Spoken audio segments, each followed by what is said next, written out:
Very good evening. Welcome to Biz RoundUp on our television on another weekend. I'm Ashing Sani Veerasinghe. Let's have a look at the headlines for today. Agreement was signed for the first investment within the Colombo port city. MCC finally withdraws its $480 million grant to Sri Lanka. Earnings from tourism from January to October 2020 suffers a blow. News in detail. The first investment within the Colombo port city will commence with the $1 billion Colombo International Finance Centre Mixed Development Project. The momentous agreement between Browns Investments, the strategic investment arm of the LOLC Group, and China Harbour Engineering Company Limited was signed last Thursday in the presence of Prime Minister Mahinda Rajapaksa and Ambassador of China to Sri Lanka, K. Zhenghong.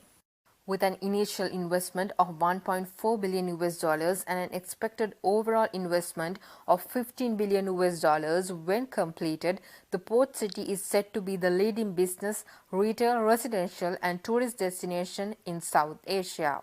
The project comprises a total land area of 6.8 hectares implemented under two phases. The first phase of the CIFC Mixed Development Project with an investment of $450 million and comprising a land area of 3.06 hectares will consist of the incorporation of a special purpose vehicle company jointly managed by Browns Investment and Czech.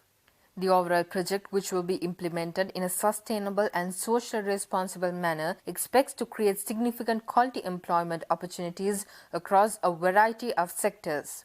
Prime Minister Mahinda Rajapaksa, speaking at the event to sign the agreement, said attracting foreign direct investment is a key priority and the port city project would be a strong indicator that Sri Lanka is now back in business. Premier Rajapaksa also added that he invites investors from around the world to explore the multitude of investment opportunities that Sri Lanka presents with its strategic location and human resource capabilities. Ambassador of China to Sri Lanka, Xi Zhenghong, said that China once again demonstrates its confidence in Sri Lanka and commitment to help Sri Lanka's economic and social development. He also added that the International Financial Centre project will not only effectively boost the vigorous growth of Sri Lanka's finance and other industries, but also create more high-quality job opportunities benefiting the general public and society. Millennium Challenge Corporation has decided to withdraw the proposed $480 million grant to Sri Lanka. The US Embassy in Sri Lanka, issuing a press statement, stated that the Millennium Challenge Corporation board has decided to discontinue the proposed MCC grant to Sri Lanka due to lack of partner country engagement. A committee headed by Professor Lalitha Sirigunduwan was appointed by the new government to study the MCC agreement and make recommendations to the government on how to proceed with it. Convening a media briefing on 3rd of July this year, the committee stated that Sri Lanka should not sign the MCC agreement in its current form. Thereby, a decision has been reached during a meeting of MCC's board of directors on last Tuesday to withdraw the proposed grant to Sri Lanka. Accordingly, the US Embassy in Sri Lanka states that the Millennium Challenge Corporation Board decided to discontinue the proposed 89 billion rupee MCC Development Assistance Grant to Sri Lanka due to lack of partner country engagement. Thus, the press statement noted that 89 billion rupees approved for Sri Lanka will be made available to other eligible partner countries in need of grant funding to pursue their economic development priorities, reduce poverty and grow their economies. Moreover, the US Embassy's statement assures that the United States will remain a friend and partner to Sri Lanka and will remain supportive to Sri Lanka in responding to COVID and building its economy. The Department of Census and Statistics states that the growth of the country rebounded to 1.5% in the third quarter after a severe contraction of 16.3% in the second quarter. Thus, overall agriculture and manufacturing activities and many of the service activities have reported positive growth rates when compared to the third quarter in the year 2019. Issuing a communique on releasing national accounts estimates for the third quarter of 2020, the Department of Census and Statistics states that the GDP growth rate for the third quarter of 2020 has been estimated as 1.5% of positive growth rate when compared to the 2.4% of positive growth recorded in the third quarter of 2019. The gross domestic product for Sri Lanka for the third quarter of 2020 at constant price has increased up to 2,545,863 rupees from 2,509,418 rupees, which recorded in the third quarter of 2019. Accordingly, for the first time in the year 2020, all three major economic activities of agriculture, industry and services have reported positive growth rates in the third quarter of 2020. The agriculture sector has reported a substantial growth in the value addition of the agricultural production by 4.3% during the third quarter in the 2020. The industrial sector has also reported 0.6% of growth during this quarter. Out of that, the manufacturing industry has shown a significant growth by 5.3% during this quarter when compared to the third quarter in the year 2019. Moreover, the services sector too recorded 2.1% of positive growth rate during this quarter.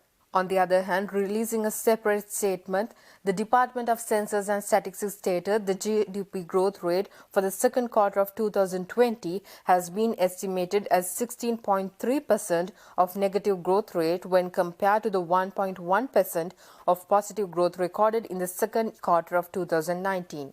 The gross domestic product for Sri Lanka for the second quarter of 2020 at constant price has declined up to 1,936,273 rupees from 2,312,078 rupees, which recorded in the second quarter of 2019.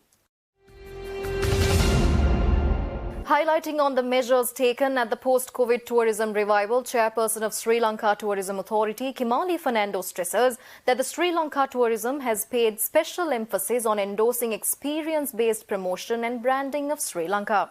Chairperson of Sri Lanka Tourism Authority made these observations addressing a webinar named Building Destination Image for Post-COVID Tourism Revival along with the local and international stakeholders.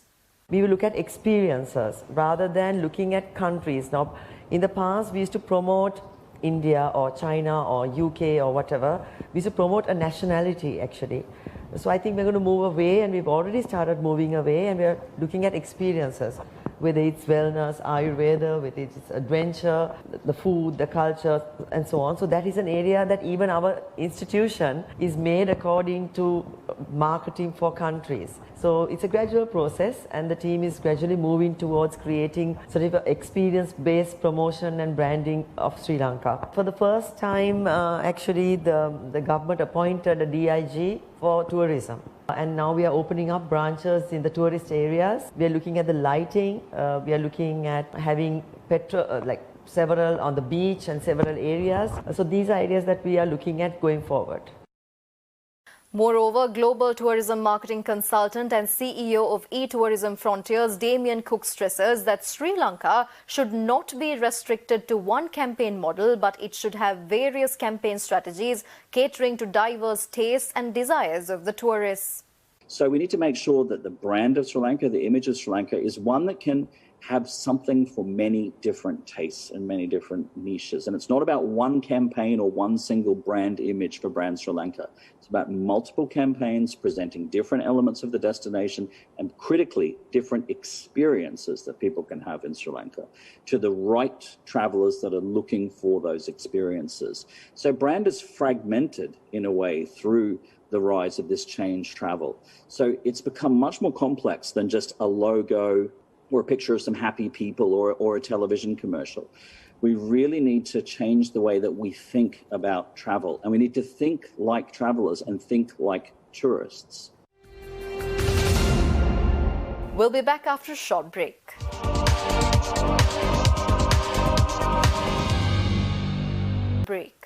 Cabinet of Ministers met last Monday had approved a proposal to recognize the Kithul-related production industry as a highly potential industry for earning foreign exchange. Accordingly, Kithul will be nominated as a main plantation crop in the country, and the government will also set a Kithul Development Board. The Cabinet of Ministers approved the proposal submitted by the Minister of Plantation for nominating Kithul crop as a main plantation crop and for establishing of Kithul Development Board. Kithul-related production industry, which is endemic to Sri Lanka, is recognized as a highly potential industry for earning foreign exchange, while various actions have been taken to uplift the Kithul industry during the previous periods. Further, Cabinet also approved a proposal to go ahead with an accelerated 2-year program named Vadi Saubhagya in order to reactivate 5,000 rural small irrigation and drinking water systems. The project will be launched under the guidance of the Presidential Task Force for Economic Upheaval and Eradicating Poverty, with the objective of increasing the national food production. Accordingly, the Cabinet of Ministers has decided to commence the project of renovating the rural small reservoirs, dams, irrigation channel systems scattered throughout the island with the Independence Day celebration next year. Meanwhile, the government has also planned to construct the International Gem and Jewellery Trade Centre in Ratnapura.